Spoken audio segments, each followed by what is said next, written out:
Removing an airbag from a 2018 Chevy Malibu LS, and I've noticed that I use this screwdriver right here.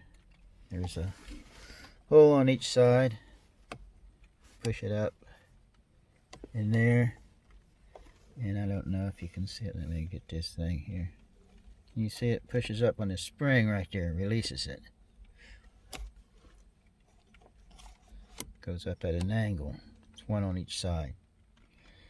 And I've taped up the ends of the airbag plugs there, because these here are like next to impossible. I'm just gonna not put an airbag back in it. This is I took out the guts of the whole thing here. This is the prongs that fit down in these holes here. One there, one there, one down there.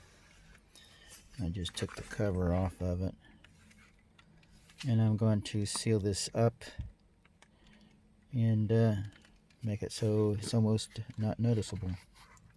There you go. That's how you take the airbag out of a 2018 Chevrolet Malibu. It might be for like a 2016 also, I don't know.